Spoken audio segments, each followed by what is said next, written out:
지금부터는 조선, 건설, 금융, 전자 분야의 인공지능 연구를 제가 했던 사례를 설명을 드리도록 하겠습니다. 먼저 1995년에 발표됐던 논문에 대한 설명입니다. 당시 대우조선 옥포조선소를 대상으로 했던 연구인데요. 1991년부터 1995년까지 계속 연구 프로젝트가 진행됐던 그러한 것이고요. 이 논문이 미국 인공지능학회에 혁신적 인공지능 응용상을 받았습니다. 여기 왼쪽에 있는 것이 당시 상장이고요. 당시로서는 한국에서 최초로 수상을 한 것이고요. 어떤 것을 대상으로 했는지 보죠. 여기 지금 보면 골리앗 크레인이 보이시죠? 예. 여기 지금 배들이 보이시죠? 큰 배가 하나 있습니다. 여기 또 배가 하나 있고요. 요 절반의 배가 또 하나 보이실 겁니다. 절반의 배. 이 대우조선의 도크가 워낙 커서 이렇게 큰 배 2개가 들어가고 절반 배가 들어갈 수 있을 정도로. 여기다 이제 배를 다 용접을 하면, 배라는 게 뭐 용접이죠. 용접을 하면 물을 채워서 이제 진수를 시키는 것입니다. 이 블락을 만드는 이 공장들이 여기 있는데 제가 담당했던 공장이 여기입니다. 포스코 같은 포항제철에서 이제 철판이 배로 여기 실어 오면 여기에 철판이 도착해서 이걸 잘라가지고 조립을 해서 이거를 도크에서 골리앗 크레인이 들어다가 놓고 또 조립을 하는. 결국 이게 철판을 잘라서 붙여서 배를 만드는 거죠. 이게 이제 대우조선의 그 제조 스타일인데, 이것을 이런 조선소의 스케줄링을 하는 시스템을 만들었던 것이 1995년에 이 논문이었습니다. 예, 당시 이제 AI 매거진이라고 해서 인공지능 하는 사람들이면 누구나 보는 그 학술 잡지인 AI 매거진에 저희가 상을 받았던 1995년 어워드 위너 상을 받았던 소식이고요. 이 AI 매거진의 창간호의 모습이고, 이게 저희 논문이 또 이 AI 매거진에 초청돼서 1995년 겨울호에 이제 실렸습니다. 당시 제가 했던 공장은 이 3DS라고 그래서 배 선수미, 배 앞부분과 그 앞뒷부분의 옆부분은 약간 이렇게 굴곡이 있죠. 굴곡이 있는 곳에 이게 선수미 공장인데요. 선수미 블락 공장인데 요 한 면의 길이가 한 100m 정도 됩니다. 여기가 한 200m 되고요. 큰 그러한 공장이고 위에 크레인이 있어서 이러한 블락들을 이제 조립을 하는 것입니다. 그래서 여기 보시면 93년 1월 20일 날 어떤 블락이 놓여 있죠. 이 삼각형 블락이 여기 놓여 있다가 93년 1월 27일은 빠져나가고 다른 블락이 올라가죠. 예, 이렇게 여기 보면 며칠 어치입니까? 1월 20일, 4월 10일 거의 80일 어치의 그러한 스케줄링이 여기 들어있는 것을 보실 수가 있습니다. 이걸 인간들이 일일이 이제 하던 거에서 이거를 컴퓨터 시스템이 하도록 인공지능 기법을 만든 건데요. 그때 사용한 방법론이 사실은 여기에 보면 스페이셜 리즈닝, 그다음에 서치, 그다음에 로보틱스에서 얘기하는 장애물 회피, obstacle avoidance라는 그런 로봇들도 이 팔을 움직일 때 잘못하다가 부딪히면 서로 고장나고, 사람한테 팔이 닿으면은 사람이 죽죠. 그래서 로봇과 사람이 같은 공장에서 일하기도 사실 겁이 납니다. 힘이 세잖아요, 로봇이. 그래서 이 장애물을 피해 다니는 것이 굉장히 중요하거든요. 그래서 로보틱스 쪽에서는 참 오랫동안 연구된 주제인데, 이런 것들을 활용해서 당시에 이런 인공지능 시스템을 개발했던 사례입니다. 당시에 요즘 유행하는 뉴럴 네트워크, 신경망도 사용했는데요. 어떠한 블럭을 완성하려면 걸리는 시간이 필요합니다. 어느 정도 걸릴지 사실은 정답은 없어요. 당시 대우조선에서는 원단이라는 방법을 써가지고 이 조인트 랭스, 웰딩 랭스 그래가지고 취부라고 그러죠. 우리말로 취부하는. 그러니까 용접하기 전에 먼저 이렇게 고정을 시키는 고정용 용접이 있고요. 일단 고정해놓고 나면 그 다음에 완전히 용접을 하는데, 결국은 여러 변수, 이 원단위를 이 맨아워라고 하죠. 또는 펄스나워를 잘 계산할 수 있는 그 변수를 놓고 학습을 시켰는데 기존의 방법보다 더 좋았습니다. 이렇게 해서 당시에 이러한 맨아워 시스템, 뉴럴 네트워크 베이스드 맨아워 에스티메이터 에서 이러한 조선공업에서의 각 블락들을 에 관련된 변수들, 그죠? 배 종류, 총 중량, 블락의 종류, 그다음 블락의 어떤 웰딩 랭스, 조인트 랭스, 그다음 중량, 그다음 배 타입 이래가지고 총 10개의 변수가 나왔고요. 그 10개의 변수 중에서 2개의 변수가 빠져서 8개의 변수를 활용해서 맨아워를 추정하는 그러한 연구를 했던 사례라고 보시면 되겠습니다. 이것이 이제 당시에 한국 최초로 혁신적 인공지능 응용상을 받았고요. 여기 보시면 최영린 교수님 사진도 있습니다. 그래서 최영린 교수님이랑 참 많은 밤을 같이 지새고 늘 저희 야식은 최영린 교수님이 챙겨주시고 하는 형태로 해서 참 열심히 20, 30대를 보냈던 그 청춘들의 모습들이 여기 화면에 있습니다. 두 번째 사례는 건설사 사례인데요. 어떻게 보면 또 상을 받았어요. 1997년에 같은 미국 인공지능학회 혁신적 응용상을 받은 사례입니다. 이거는 현대건설을 위한 시스템을 개발한 건데요.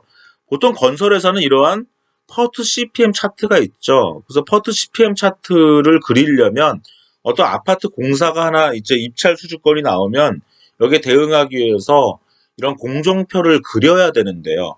이 공정표를 그리는 것 자체가 한 일주일 걸리는 작업이라는 겁니다. 그래서 이 공정표를 그리는 걸 빨리 그리는 그러한 인공지능 시스템을 개발한 겁니다. 이 공정표를 그리는데 시간이 너무 걸리면 직원들이 힘들어서 입찰 수주 활동이 위축되는 거예요. 아까 대우조선의 경우도 스케줄링 시스템을 왜 하냐면요. 대우조선이 영업을 할 때 선주들은 빨리 배가 나오길 원하죠. 그러면 언제 배를 나한테 납품할 수 있냐고 늘 다그치게 되어 있습니다. 그러면 영업하는 입장에서는 배를 빨리 만들어주겠다라고 하고 싶은데 생산하는 공장 입장에서는 도저히 그때까지 못 만든다고 또 불평을 하게 되죠.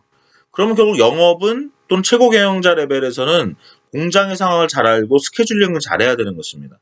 건설 산업도 마찬가지죠. 어떤 입찰 수주 활동이 제대로 되려면 이러한 퍼트 시편 차트를 그려가지고 입찰을 내야 되는데 이 입찰 수주 활동에서 너무 시간이 많이 걸리면 직원들이 입찰 수주 활동 자체를 꺼리게 되는 거죠.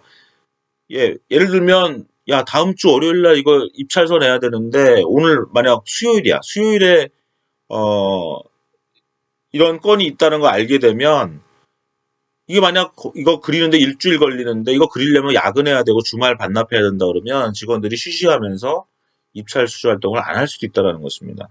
당시 현대건설이 어떻게 하면 이렇게 입찰 수주 활동을 활발하게 하기 위해서 이러한 공정표를 빨리 그려내는 인공지능 시스템을 개발할 수 있겠는가 했는데 그 당시 저의 보스이신 이재규 교수님이 이거는 케이스 베이스 리즈닝으로 하라고 저한테 지시를 하셨어요. 저는 당시 박사를 받은 아주 꼬마 박사였고요. 포스닥을 하고 있었죠. 그래서 케이스 베이스 리즈닝을 연구했습니다. 뭐냐면 가장 유사 사례를 찾아서 그거를 고쳐나가는 방식으로 하겠다는 겁니다. 실제로 건설사 직원분들도 백지에다가 이러한 공정표를 그리지 않아요. 선배들이 했던 공정표 중에 가장 유사한 공정표를 큰 테이블에다가 깔아놓고 그걸 보면서 그린다는 거죠. 그 아이디어에 착안해서 저희가 케이스 베이스 리즈닝과 컨스트레인트를 섞어서 이러한 건설 공정표 생성 시스템을 만든 것입니다. 당시에 이 AI 매거진에 1998년 1월호에 보모에 실렸던 모습이고요. 당시 저희가 상 받은 시스템을 그 미국 인공지능학회에서 설명하고 있는 것입니다. 어떻게 했느냐? 이렇게 새로운 공사가 나왔다. 공사에 대한 스펙을 집어넣는 거죠. 몇 층짜리 건물이고 몇 세대고 뭐 공법은 어떤 걸 쓸 것이고 해서 딱 주 이 공사의 개요를 쓰는 겁니다. 그러면 가장 비슷한 아파트들을 이 시스템에서 보여줘요. 그동안 지었던 아파트. 그럼 사람이 판단을 하죠. 근데 어떻게 이 비슷한 아파트를 보여주냐면 이렇게 층수, 그다음 공법, 그다음에 세대수, 뭐 면적, 그다음에 그 땅의 그 스타일, 안반에 지은 건지, 산악지인지, 매립지인지, 평지인지, 그다음에 뭐 북도식인지 계단식인지 이런 여러 변수를 이용해서 가장 비슷한 아파트를 찾아내는 것입니다. 근데 이렇다고 해서 무조건 이렇게 캔디데이트를 보여주는 거죠. 그럼 여기서 고릅니다. 골라서 이제 그거를 꺼내서 고치는 거고요.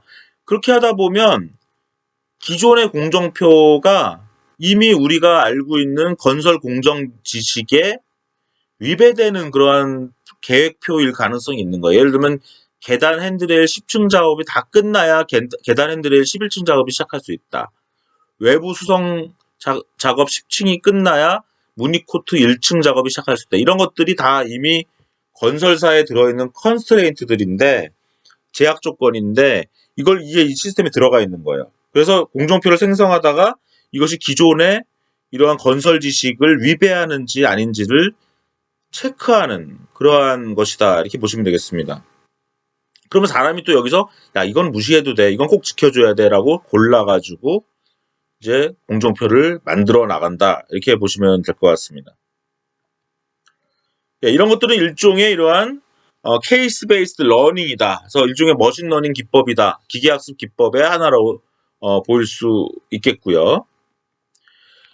이것이 어떤 기존의 케이스만 꺼내는 것이 아니라 이것을 케이스를 이제 고쳐 나가려면은 여기에 한 수백 개 이상의 건설 지식이 들어가야 되고 그것이 그 현대건설의 아주 최고의 엘리트 건설 사원들, 특히 공사 소장님들, 현장 소장님들을 인터뷰해서 여러 건설 지식들을 수집을 한 겁니다. 예를 들면 왼쪽에 어떤 K층의 프레이밍 작업이 다 끝나야 지하 1층에 플라스터링 작업을 할 수 있다. 이런 지식이 있는 거고요. 프레이밍 작업이 끝나야 플라스터링 작업을 할 수 있는 건데 이거는 결국은 만약 이 아파트가 13층 이상이면 이 K층이라는 게 4층으로 결정이 되고 겨우 4층에 프레이밍 작업이 끝나야 1층에 플라스터링 작업을 할 수 있다. 이런 컨스트레인트가 나오게 되고요. 과거의 공정표나 현재의 공정표가 이러한 컨스트레인트를 위배하는지를 계산을 해가면서 새로운 공정표를 만드는 것입니다. 그러면 이 시스템에서는 이러한 컨스트레인트를 이렇게 컨스트레인트 에디터를 통해서 계속 고쳐 나가고 관리해 나간다. 이렇게 보시면 되겠습니다. 네, 그래서 아까 말씀드린 것처럼 생성하는 공정표에서 어떤 컨스트레인트 만족하지 못하는 것이 나올 때는 사람이 판단해서 이런 컨스트레인트는 만족을 시켜라. 이런 생각 그냥 넘어가자. 이렇게 의사 결정을 하면 되는 것입니다. 예. 이 1997년도에 상을 받은 영광의 얼굴들인데요. 이제 2년 후에 저의 얼굴이고요. 여기 보시면 김태환 과장님도 당시 동아대학교를 졸업하신 아주 인재고 정말 열심히 연구했던 그런 분입니다. 그래서 이것이 상을 받은 이유는 이렇게 건설과 같은 아주 리얼 월드의 라지 스케일 문제에다가 이 케이스 베이스 리즈닝이라는 방법을 썼다는 것이고 재밌는 것이 이걸 개발할 때 케이스를 축적을 했죠. 사례를 그 건설회사에. 그 다음에 그 건설회사의 지식을 축적했죠. 이 두 가지를 합쳐가지고 시스템을 만들다 보니까 뭔가 솔루션이 잘못 나오면 케이스가 잘못됐거나 지식이 잘못된 거예요. 그럼 그걸 다 우리가 조사를 합니다. 케이스가 잘못됐는지, 지식이 잘못됐는지. 이렇게 하다 보면 결국 케이스를 제대로 또 향상시키게 되고요. 건설 지식도 향상시키게 되는.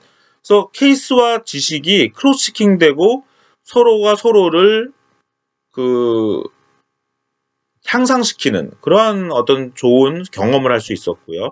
이런 것들은 네트워크를 만드는 대부분의 계획 문제에는 사용될 수 있는 중요한 방법론을 개척한 그러한 연구 사례라고 보시면 되겠습니다. 다음 사례는 금융 문제인데요. 2016년 봄에 여름쯤에 어느 외국계 은행 사장님들이 저를 찾아오셔가지고 투자 1임업을 하려고 하는데 거기에 인공지능을 같이 하는 회사를 만들고 싶다. 그래서 인공지능으로 투자를 잘하는 그러한 모델을 한번 만들어 보고 싶다 해서 저희랑 같이 해보자 이렇게 얘기가 됐습니다. 그래서 뭘 하기로 했냐면 이런 다우존스, S&P, 코스닥, 코스피 이런 것 같은 코스닥은 없네요. 닥스, 독일, 그다음 코스피, 그다음 원달러 환율, 그런 유로화, 그다음에 이런 상품 시장, 그다음에 국채, 선물 시장 이런 것의 인덱스를 잘 예측하는 그러한 회사를 만들어보자. 그런 시스템, AI 시스템을 만들어보자라고 제안을 했습니다. 그래서 데이터를 거의 5년치, 6년치의 데이터를 가지고 했고요. 실제로 데이터는 보시면 오르는 날, 중요한 건 이거는 오르냐 내리냐만 예측하는 거예요. 내일 이것이 오를 것이냐 내릴 것인가 이걸 예측하는 그러한 게임인데요. 보면 한 50%, 40%막 이런 거 보면 진짜 반반인 거죠, 확률이. 그죠? 오를지 안 오를지 거의 랜덤한 거죠. 예, 여기 화면을 보시면. 하여튼 이런 데이터들입니다. 그리고 레그드 5데이라는 뭐냐면 오늘 내일 걸 예측하는데 사실은 요일 변수가 있기 때문에 내일이 만약 목요일이다 그러면 지난주 목요일 거를 보는 거예요. 그래서 지난주 목요일에 비해서 얘가 오를 거냐 내릴 거냐를 또 맞추는 것입니다. 그러한 형태로 데이터가 구성이 됐고요. 이것을 해낸 방법은 결론부터 말씀드리면 라쏘 리그레션이라는 방법이 제일 성과가 좋았습니다. 예, 그래서 오히려 딥 러닝 하는 요즘 유행하는 인공지능 방법론보다 라쏘 리그레션이 더 성과가 좋았다. 성과를 보시면 이렇게 나왔는데요. 상당히 이쪽이 0.9, 0.8, 예, 상당히 잘 맞췄어요. 예, 이 채권 쪽은 잘 못 맞췄어요. 그런데 이 지수 쪽은 대부분 잘 맞췄다. 이렇게 이해하시면 되겠고요. 이런 것들을 여러 모델을 앙상블하는 그러한 연구도 했는데 아까 말씀드린 것처럼 지금 이 다우존스 같은 경우는 내일 오를지 말지를 예측하는 방법론으로서 거의 93%의 정확도를 보였다. 예, 그래서 저희가 이거를 논문으로 발표하지 않고 그냥 창업을 하자 그랬는데 학생들이 창업을 안 했습니다. 그래서 저는 논문으로 발표했던 그런 사례입니다. 그래서 금융 사례라고 보시면 되겠고요. 전자제품 사례를 보겠습니다. 요즘은 에어컨에 카메라와 인공지능이 있어요. 그래서 에어컨에 앞에서 여러분들 옷 벗고 계시면 안 됩니다. 왜냐하면 여러분들 누드 사진을 에어컨이 찍을 수도 있어요. 물론 그 사진을 클라우드로 보내진 않겠죠. 예, 에어컨 앞에 사람이 있는지 없는지를 봐서 사람이 있을 때만 찬바람을 쏘게 되어 있는 것입니다. 전자레인지도 카메라가 있어서 이제는 그 전자레인지에 음식을 집어넣으시면 몇 분 조리할지를 결정해주는 그런 게 되고요. 전자레인지가 이제 우리 주인이 뭘 먹는지를 알 수 있는 시대가 됐습니다. 로봇 청소기도 마찬가지죠. 카메라가 있고 거기에 인공지능이 붙어서 이제는 저희가 이걸 어떤 전자제품 회사랑 프로젝트를 했는데요. 결국 그 로봇 청소기에 달린 카메라가 바퀴벌레를 발견하면 어디에 연결하면 돈이 되겠습니까? 예, 세스코 같은 해충 구제 기업에 연결하면 로봇 청소기 회사랑 세스코 같은 회사가 서로 협업할 수 있는 거죠. 지금 광파 오븐도 인터넷 연결돼서 사람들이 무엇을 먹고 있는지, 군고구마를 먹고 있는 건지 이런 것들을 지금 인터넷으로 알 수 있고요. 스마트 TV에도 지금 인터넷이 연결돼 있어서 실제로 사람들이 어떤 채널을 봤는지 이런 데이터를 광고회사에 판매하는 그런 사례가 점점 나타나고 있습니다. 이런 것이 이제 엣지 컴퓨팅을 가전회사의 제품이 갖게 돼서 스마트 가전이 일어나는 것이고요. 그래서 저희가 이런 프로젝트를 했었어요. 그래서 가정에 여러 인공지능이 들어간 제품이 있을 때 그 데이터가 이제 클라우드에 쌓이죠.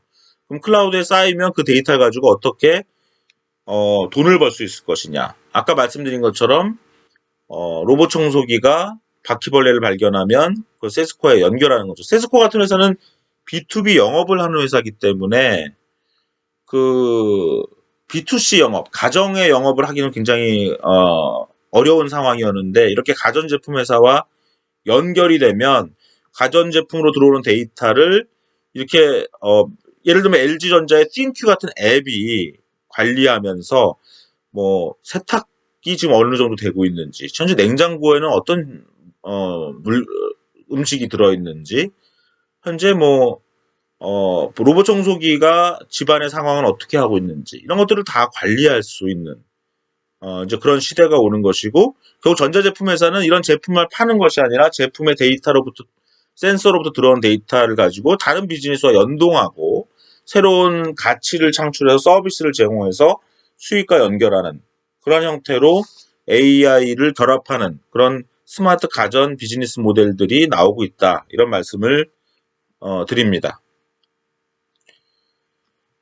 예. 다음에는 더 제조 인공지능 사례에 대해서 더 말씀을 드리기로 하고요. 오늘은 여기까지 말씀을 드리겠습니다. 지금까지 말씀드린 내용이 조선, 대우조선, 그 다음에 현대건설, 그 다음에 이제 금융, 그 다음에 LG전자와 같은 그러한 산업에서 인공지능이 어떻게 적용되고 있는지를 설명을 드렸습니다. 감사합니다.